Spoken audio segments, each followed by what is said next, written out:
Calling all consumer goods business owners and marketing professionals. Does planning content ahead of time stress you out? Do you want to run Instagram and Facebook ads but just aren't sure where to start? If your answer is yes and yes, then our mini course was made for you. It's 100% free and packed with essential tactics that you can implement as soon as today. To join in, visit our website at umaimarketing.com/mini-course. All right, let's get on with the pod. Okay, welcome to the UMAI Social Circle, where we talk consumer goods tips to help business owners and marketers grow. We're Allison and Karen, co-founders of UMAI Marketing, and we're being joined today with Kate Morton, founder of Funk It Wellness, a menstrual and women's health brand, and also a member of our consumer goods growth course. Kate, welcome. Thanks for having me. We were just saying, I can't believe it's been, I think, about 2 years since the growth course. And I didn't realize, I took it so early on, and I'm really grateful. You guys know how much I love that course, and I tell everyone about it. So yeah, thanks for having me. Absolutely. Our number one hype girl. I love it. I tell everyone, because people are like, I don't know how to do social. I don't know how to do email. I'm like, go take this class. But they're like, I don't want to hire no one. I'm like, okay, then go take this class and do it yourself. I love it. Yeah. So we have a lot to catch up on. It has been a while. So for everyone listening, give everyone your background. How'd you start Funk It? How'd you get to where you are? Yeah. So I'm a registered dietitian. I never intended to be an entrepreneur or start a business or become a marketing person. It just never, I don't want to call myself an expert at this point. It's only been 2 years. I've got a lot to learn. And I got off birth control. It's been about 5-6 years ago now. And that's really I had such a bad experience on birth control, and everyone's experience is different. And I definitely believe that everyone should do what's best for them. My body just could not hang. It did not like it. It was so hard for me. I basically had a period for 2 years, and I was like, I've got to fix this.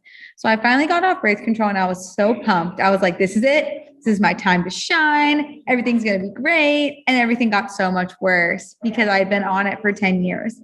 And so I was like, okay, there's got to be something. And I started talking to my friends, and everyone felt the way I did, but nobody felt like they could talk about it because they were like, oh, periods, birth control, it's not really something you can talk about because there's such a stigma and taboo around it. So that's where it really started. And then I dug in and was like, okay, I want to use food to be able to solve this problem because I don't want to be putting anything else into my body that's potentially going to hurt me.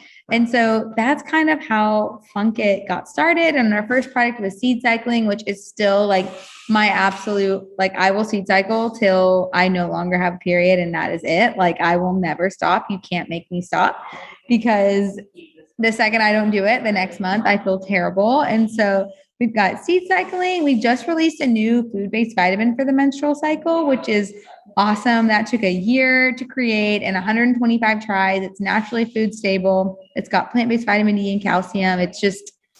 I'm really proud of that product. But then we've also got a libido product, which is maca. And then we have a perimenopause product, which is Revitalize. So we started out with one hero product, and now we've kind of branched out because we really want to provide aspects for everybody, not just periods, but all different type of hormonal issues. So that's a long-winded way of how we got started. So awesome. How you built it and where you guys have come in this short amount of time is super exciting. And it's not just you, right? You have a co-founder as well.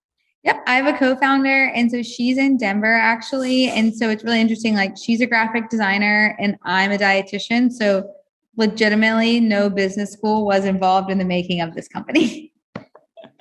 Classic. That's super normal. I didn't go to school for marketing, neither did Allison. So, you do what you're passionate about and what kind of happens. So we'd love to know what has been thus far one of your biggest wins. Well, there's one win that we're not able to talk about yet that I'll have to share with you guys when it's live. It'll be live sometime between November and May. Maybe November and May. You're giving us the longest time period. So mysterious. I love it. So mysterious. But, I think the biggest win, when I look back, and I guess you don't know what you don't know. And so I look back at all the obstacles we had, launching a brand in a pandemic. I lost my house during the snowstorm, and like Funkit was in my house at the time. And the only room that didn't get damaged was the room that Funkit was in. And like, there's all these little things. And like, I honestly feel like my biggest win to date is just still being here, like 2 years in with the business that's still growing month over month. And like I was sitting outside, our offices on Springdale in East Austin, and I was sitting outside in like this big fluffy beanbag today. And the most amazing, like beautiful pregnant woman walked by, and she like screamed at me and was like, "I love your products. Do you work there?" And I was like, "Yeah, I work here. What's up?" And she was like, your company helped me make this baby." And like, it was just like the coolest experience. Like, since we're online, I don't get too many like in-person cool experiences. So like, and that literally just happened. And, she had her Boggy Creek farm like bag. She'd been to the farm. She had her big hat on, and like, she was just like so excited to talk about her period and her journey. And so I think honestly, the biggest win is just still being here, being able to help people with their periods. That is insane. I love that happened today. It just happened today. Like, what so a great like moment. Timing. It was so cool. I've been like riding that wave all day. Oh my gosh, that's amazing. I love how, I love that you're a dietitian. So it's really important for you to provide medicine through like actual food. So how did you, tell us more about your experience of like developing your product and any challenges that you had to overcome?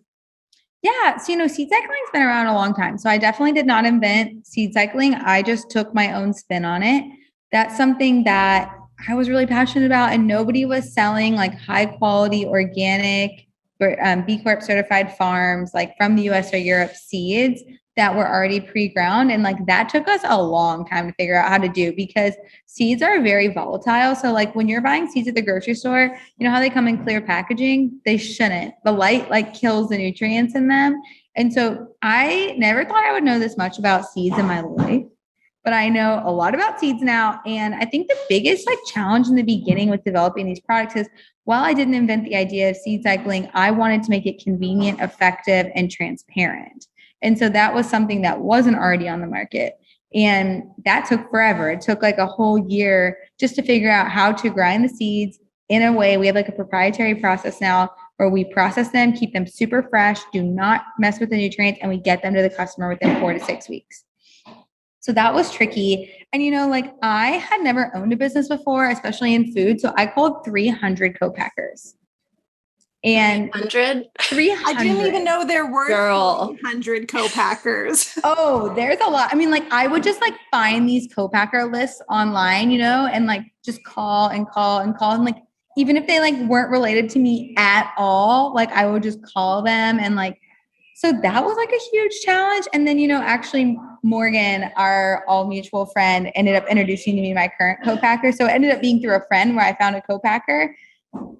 It wasn't even any of those 300 the other calls. 300, they were saying no, or they just weren't the right fit for you? Some like weren't in business anymore. Some were not the right fit for me. Some just said no, like you've got no experience with this business. Like we don't take on small, like MOQs was a big one, like minimum order quantities. Like I was like, I just need to order like 100 seed cycling kits. Like, like because I was making it in my kitchen when I first started. And then, it started to like outgrew that really quickly and needed a manufacturer. And so, they ran the gamut of reasons why they didn't want to work with me, but man, they all had some reason they didn't want to. And it's crazy because now we have 4 manufacturers and it's awesome and so much easier, but it's like, I had to get my foot in the door with the product development. And then with our newest product, there's nothing else like it on the market.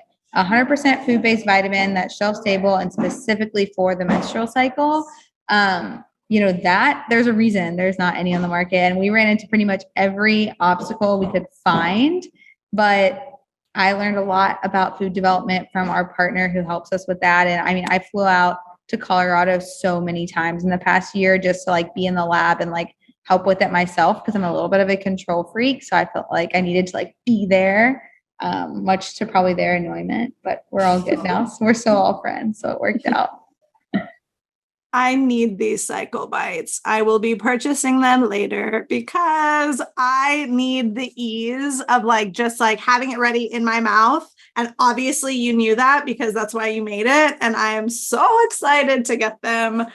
But another thing I wanted to bring up on the challenge front really quick is you're in the sexual wellness space. And I feel like we do talk to some brands and we haven't ever actually us as an agency marketed one just yet. Can you talk a little bit about those obstacles and what you're doing? Any tips for brands that are coming up with the same obstacles? Man, it's really hard. Because we are a period care company. And so you wouldn't think that menstruation, you wouldn't think sexual wellness in general would be shielded. Look at the movies, look what you see on Netflix, look what you see everywhere.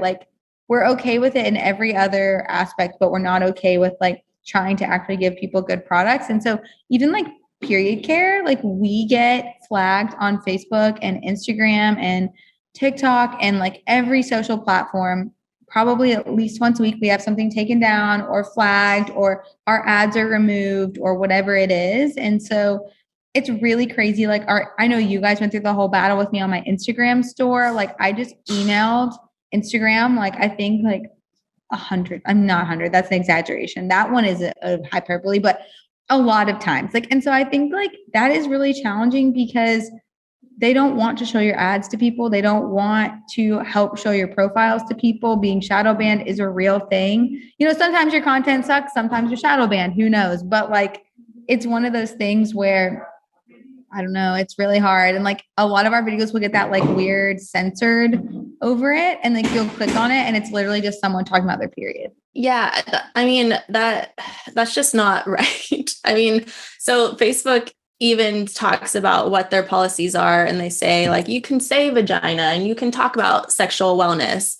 But Facebook? But you exactly. You see all the time that things get flagged for literally those things. And then you see products that are being marketed organically and paid that aren't great products, Well, also men's products are way less likely to get flagged. They're way less likely to get flagged, erectile dysfunction products and anything in that realm.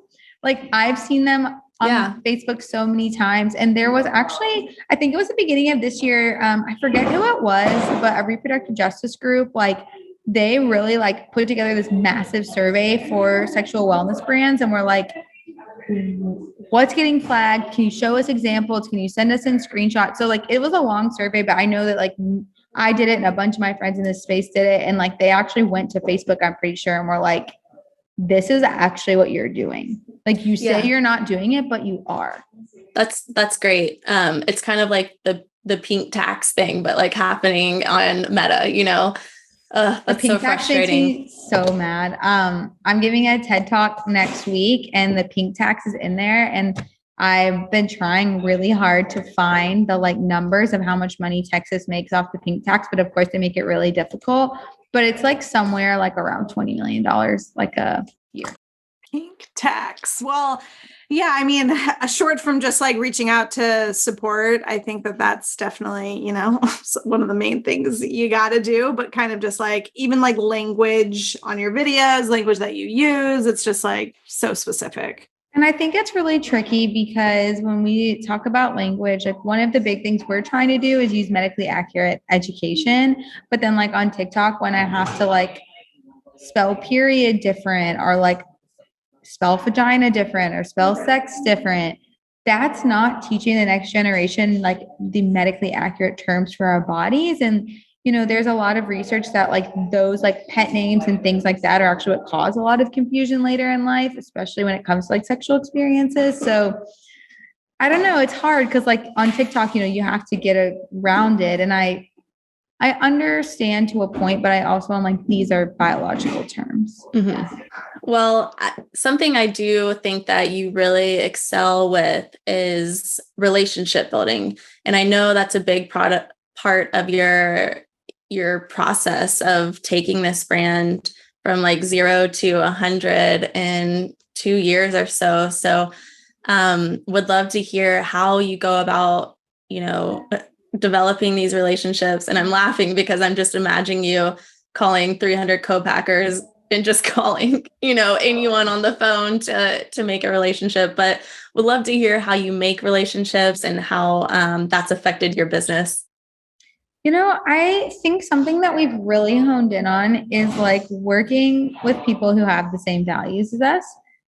It's not something we've always, in the beginning done, but I think that's something that as we've gotten more into it, like having the same values of like inclusivity, authenticity, transparency, medically accurate education. So like, that's how we filter a lot of our relationships. And honestly, I know social media gets a really bad rap, but I do think it can be a really cool place to meet people. And like, I've got so many friends, especially, like we launched in the middle of the pandemic where in person just like wasn't an option. It wasn't a thing anymore. And so like, I made a lot of actual real friends through Instagram and TikTok while I was building Funk It. But I think the biggest thing that brands get wrong, and nobody's perfect, we're not perfect either, but is that it is a relationship. Like say if you're working with influencers or whatever it is, like we've just really tried to now work with people that we enjoy working with. Like, do we like talking to them? Do they like talking to us? Like, do we actually want to be friends and like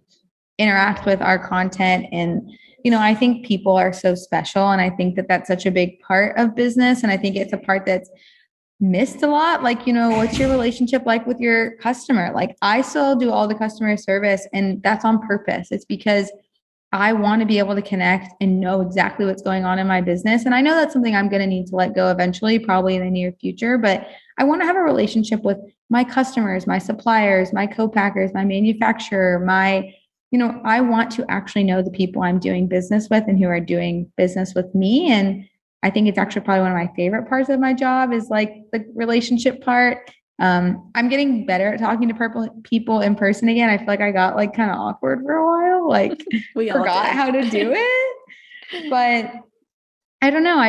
I'm really grateful for everyone I've met through this aspect. And, business is really challenging and it can be really like, honestly, just horrible sometimes. I don't think people talk about that enough. Like having your own business is not always rainbows and butterflies, but when you like the people you work with and you enjoy the people who are supporting your brand and they can connect with you, I think it makes it a little bit easier. And you've been building a little bit of a team, right? Who's on your team? Our team is like ever changing because as our business is ever changing. So I do all of the marketing right now that you see, and then a lot of other like random things. And then we've got Claire who's in Denver. And she does all of like the brand, and she just got like a really good eye when it comes to brand and like making decisions. Like I'm someone who like wants to throw everything at the wall and try everything. And she's a really good like North Star of like, that's not on brand for us. I don't like it because of this, and that, like, or I do like it because this, and this. So she's our brand director and our North Star when it comes to anything like that. Then we also have two amazing part-time social media gals. They are just so fun. They're in college. So they definitely like keep us young, which is good. And like teach us about all the cool Gen Z things, which is always nice. We all have Be Real now, as a team. No, that's so funny. Wait, how did you find them? Like how would you recommend people find help like that? I know. I think we've gotten really lucky with like all of our interns. So like, I don't know if it's the same, but like we found them on LinkedIn. Okay. Apparently the college kids are on LinkedIn, but like job posting on LinkedIn, or did you reach out? I job posted and we had like 150 applications. Oh, girl. Which was crazy. I think step one, have a really cool brand that people want to work for. Maybe. I hope they love working here. So they do all of our content. Specifically, TikTok is definitely like more their domain. And then we're like finding a new cadence with organic social because that's like majority of what we do. And then we've got an awesome fulfillment team here in Austin. And I don't know where they actually just went, but they're in here most of the time in our Austin office with me. And, it's great too, because like we're 2 full-time and 4 part-time. And so it's one of those things where everyone's going to wear a lot of different hats, but I do feel like everyone we've got on the team right now is just like very awesome. And they live into all of our core values. And they also really care about menstrual health. That's awesome. Congratulations. Thanks. So let's get into marketing a bit. You're running all the marketing or most of the marketing. What has been the biggest piece of your success? Like what lever, like where are you putting your focus? I would say, surprisingly enough, you guys are going to laugh at this because I hated it so much in the beginning. Email is great for us. We've got like over 65% open rates. Our email list is like bulked up a lot. I feel like it's a really great way to connect with our customers. And we actually don't send very many promo emails. We mostly send, educational emails to like teach people because that's important to us. Email is a great lever. We are like, paid social is always just going to be interesting for us with like the type of brand we are, but we're actually in a really good place with our paid social. And like, we have all profitable paid social now, which is a big win. Like that's taken us, like that's very recent. So like fingers crossed Facebook doesn't update anytime soon and like decide to change it. Yeah. But I really think where we shine is, organic social media is just like what we love. And as a team, like we all love it. And we're learning, like, I feel like we had Instagram figured out and then they decided to, I don't know what's going on. And so we're definitely selling that, but like, I think we all have fun. And I also really like, cause that's where I feel like I get to connect with people the most is like on social. So I don't know. All the levers are pretty good, but I would definitely say like my favorite, like most fun one would be the organic social. And then the email is like the most, we're like really good and we've got a really good plan. And then the paid is like I don't actually do the paid. We have an advisor who helps us with that, but I feel like it's finally in a good place. But we usually just use our organic social as our paid. Yeah. Like whatever does well there, then we turn it into an ad. That's awesome to hear. So all three levers are functioning and sounds like it's doing well. And they could always be better. They could always be better. It's always, they could always be better, but they're good. You always got to iterate and all that jazz. It's nonstop. But I remember the first time you launched ads and you like immediately got sales too. And you're like, oh my gosh, it's working. It was like, heck yeah. That was crazy. 2 years ago. Yeah. Yeah. And it's so funny, like looking back to like, I've learned so much and like, there's so much more to learn, but I'm like, I just think marketing is one of those things you could spend your whole life learning it and you'd never know everything because it changes every single day, which it doesn't get old. Yeah, no. It definitely doesn't get old. And it's just something someone brought it up today. They were just like, you feel like you know what you're doing. And then tomorrow something changes and you're like, I don't know what's going on. And I totally feel you with how Instagram is being a little crazy right now. Cuckoo. And it's driving me nuts. Well, I mean, paid has also gone a little crazy lately too. It's just like insane. Like, I'm like, Instagram, just do what you're good at. People Meta, come on. Mark Zuckerberg, get it together. People, like, you don't have to be TikTok. You can be your own thing. And like, Instagram's still our most like profitable channel. Like it's still like, I don't know. I worry Instagram's going to get a little off brand for them. And then they're going to, don't be the next MySpace. I know. But I really do feel like, they're taking some time to really look within. They're going to business therapy, hopefully, and just figure out what they need to do. But it'll turn around. I'm very confident in that. Well, okay, so let's move into a little growth course talk. So we love having you a part of the community. And like we said at the beginning, you are our number one hype girl. And we are so appreciative of all the people that you've told about it. But what was in particular one of your favorite things about the course? What I really liked about it was, I'm very I like the different modules. Each week is a different thing and you're going to learn about it. And then you can come to office hours and dig in and figure it out. And so I think for me, it's if you have an e-commerce business, and I know that we talked about this in the very beginning, but it's one of those things that even if you're not going to be doing the marketing, you've got to know what's going on. Because I remember before I took the growth course, I had tried to hire some people on like Fiverr and different places. And like, I'm sure they're great at their job, but I didn't know enough to be able to even ask for what I needed. So I think it's like anything in life, like to be able to advocate and do well and, really succeed, you've got to have a baseline understanding of what you're talking about. And I think that that's why I love the growth course was I could, spend 1 week learning about organic social, 1 week learning about emails. And, Klaviyo is like one of those things that it took us a year to really even just like be able to figure it out. They just updated it. It's like way better. So I know. 10 out of 10 for the Klaviyo update. And that's what I liked about it. It was like digestible and like you could go back and watch it again. And you could go back and read it. And then like you could ask questions because I don't think you can learn about marketing by just reading a blog, or you need to be doing it in practice. So like taking the homework, being able to do it in practice was huge for me. Totally. So like you feel like you have a baseline understanding that like when you have interns or hire people, you're able to kind of guide them or like be a part of the conversation at the very least, right?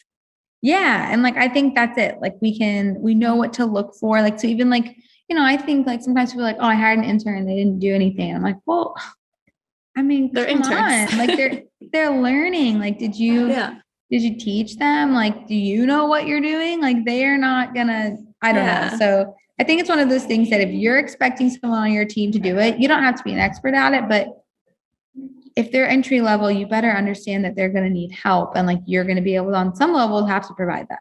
Mm-hmm.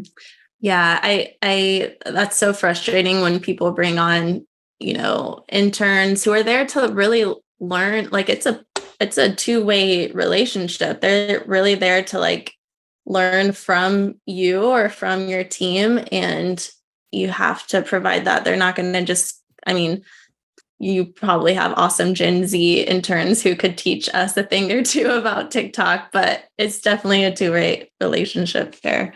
And like, I think the other thing is like, I've definitely made that mistake. I've been that person that just like expected the person I hired to know everything. And, then I think back to times like when I first got hired for jobs and I was like, why do they think I should know all of this stuff? Like I just started. And so I think that's why it was helpful for me. And like, I also think like social can be fun and you can do it in your way. It doesn't have to be like, you can have inspo brands that you look at, but it's like what resonates with your audience and your consumer.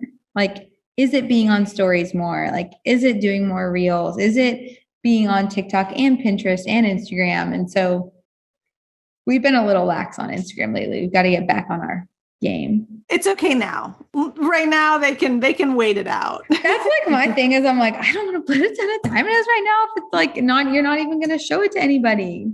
Check back in a week. Let's update some stuff. Yes.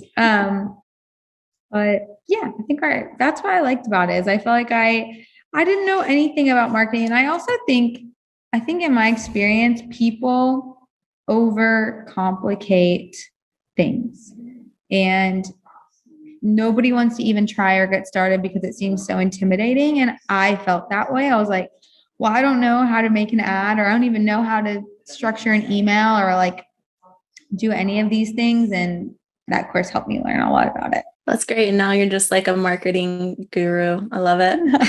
I'm trying. I was like laughing. I was like talking to my business coach the other day and I was like, I just don't like feel like I have a marketing plan. And she was like, what do you mean? Like, yes, you do. I'm like, she's like, it's just all in your head and you haven't written it down. So yeah, like you need to like write it down and like, just like slowing down and remembering like, I don't know. I think when you have a small team, a small company, it can be tough. And like, I think having some practices to refer back to, or like I love the content calendar. That's like a thing that we've used from the growth course. Like we still use that content calendar. We just imported it into Asana. And so like, we still use that same content calendar and the same content buckets that we made 2 years ago. So I just think that, I don't know, I could talk about the growth course all day. 10 out of 10 fan. Yeah, bring it back to the foundations. I love that. What marketing channel are you most excited about that is going to help Funkit just be shared with the masses? Oh, I really excited about all of them right now because I think they all have a chance to make a really big comeback. I love Pinterest.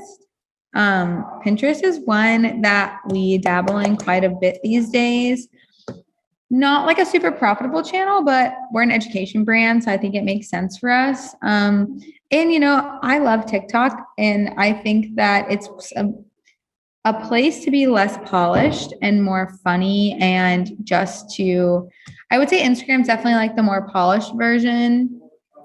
Like I do a lot of the Instagram content because like I'm a little like, like I'm not Gen Z. I'm not like, I feel like I love Gen Z's rawness.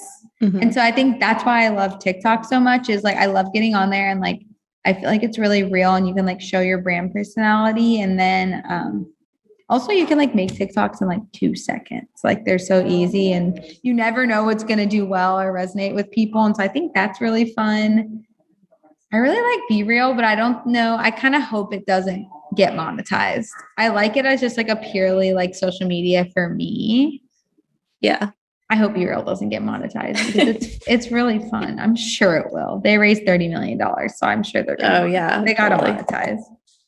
I love what you said about TikToks taking 2 seconds because that is something personally, like for our own TikTok, I really had to get over. I would literally spend like hours creating like the best video. I thought like so educational hours, and I'd post it and it would be nothing. And then when you just go on there and like see a trending audio and you just like film your face like up close and add some copy, it's like takes off. So yeah, TikTok is not a channel to overthink, I would say. No. And I do think Instagram is a channel you have to overthink. Like Reels are more curated, more perfect, more.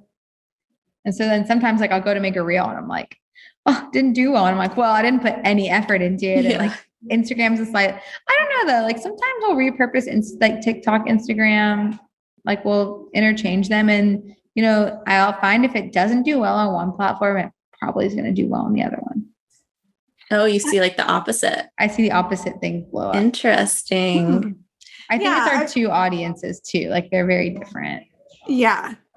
Pretty different. And I think that's something really important to know because I feel like we're just shitting all over Instagram because it's really easy to do sometimes, is that you did mention it's still your most profitable channel. Oh, that's the thing is like, I complain about Instagram all day long, but it's like that, like annoying sibling that is like also super valuable. They're just annoying you. And so I think that it's like, I love Instagram and I don't want to like abandon Instagram.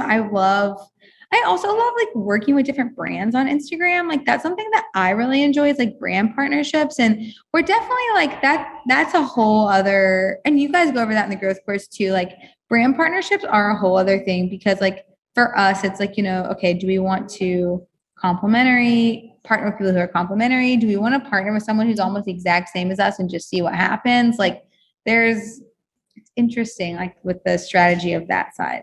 But I think it's a good place to connect with other brands too. TikTok is like harder to connect. Like TikTok's not as connected. Yeah. Instagram is like community. TikTok is like views. I think someone just told me that today. So yeah, like I feel like TikTok, like get as many eyes on it as possible. And Instagram's like, you might not get as many eyes on it, but are they the right eyes? And like, honestly, most of the time, yes. Mm-hmm. Yeah. Sure. When everything's working properly. Yeah. I know. I was just looking. I was like, I have some notifications on Instagram. What's going on? Ooh, exciting. I probably shouldn't have the notification. I've got like my Shopify notifications on. I've got well, those are Instagram, fun. The like TikTok, dings. Love the dings. Ooh, you wild. You have all those notifications. But I don't have email on my phone. Oh. Okay. I refuse. Okay. I like it. I just compulsively check it in my browser. Yeah.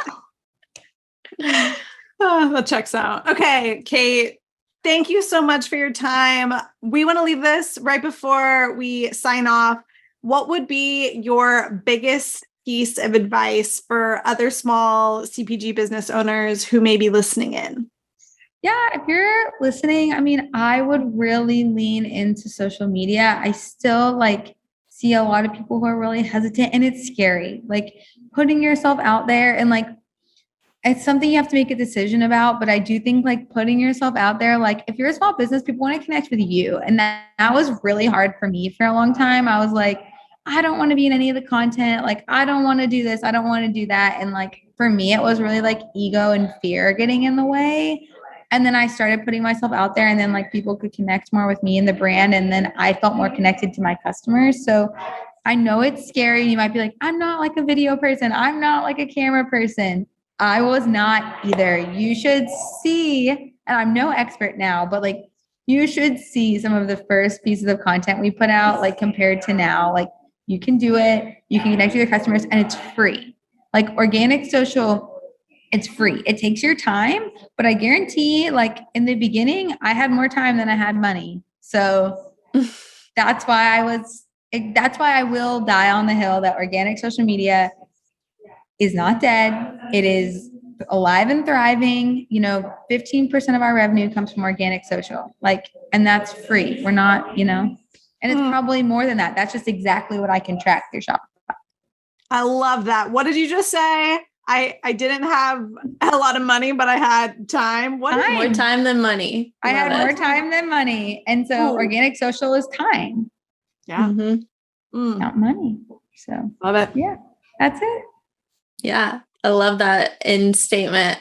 Well, Kate, tell everyone how they can get a hold of you, where they can find Funkit, and Yeah, so funkitwellness.com is our website. You can go check it out. Our Instagram is funk.it.wellness. Our Pinterest and TikTok and Twitter are just Funkit Wellness. I actually own the other Funkit Wellness domain, but I made it when I lived in New Zealand and I got locked out of it. So I own both of them, but I can't get into the other one. And, now all of our friends are on this other domain, so we're going to keep it. But that's where you can find us. And, I'm based in Austin. If you're listening and you're like, oh my gosh, I'm coming off of birth control, or I've got a terrible period, or I don't know anything about my period, but I'd want to, just reach out, come by the office, come hang out. We'd love to talk. Awesome. Thank you, Kate, so much. Thank you guys for having me. UMAI Social Circle is a CPG agency-driven podcast based out of Austin, Texas. We're excited to share more behind-the-scene insights, chats with industry leaders, and whatever else we learn along the way. Follow us on Instagram at UMAI Marketing, or check out our website, umaimarketing.com. Catch you back here soon.